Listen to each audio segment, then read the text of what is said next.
ఎంత ముద్దుగా ఉందో కదా. ఇప్పటి నుంచో నా బకెట్ లిస్ట్లో ఉన్న నా ఫేవరెట్ ప్లాంట్ అండి. అలా నేను నిన్న పని మీద బయటకు వెళ్ళానా, ఒక ఇంటి బయట దివాలుగా ఉండి నా కళ్ళల్లో పడింది. ఇక మనం ఊరుకుంటామా, వెంటనే పర్మిషన్ అడిగి ఒకదాన్ని మన ఇంటికి తెచ్చేసా. మరి ప్లాంటింగ్ కూడా చేయాలి కదా, రండి ఫాస్ట్గా చేసేద్దాం. నేను ఇక్కడ రూట్స్ డిస్టర్బ్ అవ్వకుండా దానికి ఉన్న మట్టి మొత్తాన్ని జాగ్రత్తగా క్లియర్ చేసుకుంటున్నా. ఇప్పుడు మనము cocopeat, vermi compost, soil mix prepare చేసుకోవాలి. అనుకున్నంత ఈజీ అయితే కాదండి బాబు.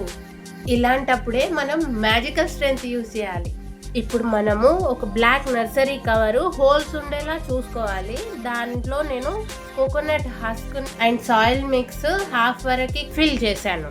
ఇప్పుడు ప్లాంట్ ప్లేస్ చేసుకొని రూట్స్ కవర్ అయ్యేలాగా సాయిల్తో ఇట్లా మంచిగా కవర్ చేసేయాలన్నమాట. దీనికి ఇప్పుడు మంచిగా వాటర్ యాడ్ చేసుకొని ఒక 2-3 డేస్ వరకు షేడెడ్ ఏరియాలో అట్లా పెట్టేసిన. ప్లాంట్ అప్డేట్ కావాలా, ఛానల్ మీద 2 కళ్ళేసి